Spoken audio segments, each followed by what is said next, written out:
소득 제한, 나이 제한 없는 지원금 떴다. 이재명 정부 파격 노후 지원금 최대 1천만원. 토지사랑TV 채널에서 분석해봅니다. 안녕하세요. 토지사랑TV입니다. 오늘은 정말 많은 분들이 관심 가질 만한 대형 정책 소식이 나왔습니다. 정부가 발표한 소득 제한도 없고 나이 제한도 없는 노후 지원금 최대 1천만원까지 지급한다는 파격 내용인데요. 과연 어떤 취지인지, 실제 지급 가능성은 어떠한지, 그리고 우리가 꼭 알아야 할 주의사항과 현실적인 전망까지 정확하게 정리해드리겠습니다. 즉, 소득이나 나이로 제한을 두지 않고 필요한 국민에게 폭넓게 지급하겠다는 방향입니다. 이번 발표에서 특히 주목되는 말은 바로 이겁니다. 소득 제한, 나이 제한 없는 노후 지원금. 그동안 지원금 대부분은 소득 기준, 나이 기준, 재산 기준 이 까다롭게 걸려 있었죠. 하지만 이번엔 요건 완화, 즉 누구나 신청 가능 방식으로 전환된 것이 포인트입니다. 현재 공개된 구조는 단일 일시금 1천만원 지급안이 가장 큰 관심을 받고 있습니다.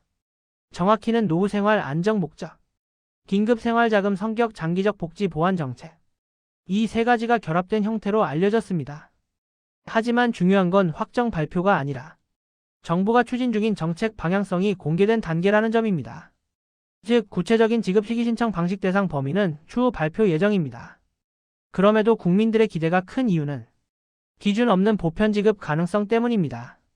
정부는 재정 부담 때문에 전 국민 일괄 지급 형태로 가기 어렵습니다. 따라서 전문가들은 이렇게 예상합니다. 기초노령층, 중저소득층 우선 지급 가능성 높음. 그 외 계층에도 단계적 선별적 보편화 가능성. 지급 방식은 일시금 분할 지급 혼합 가능.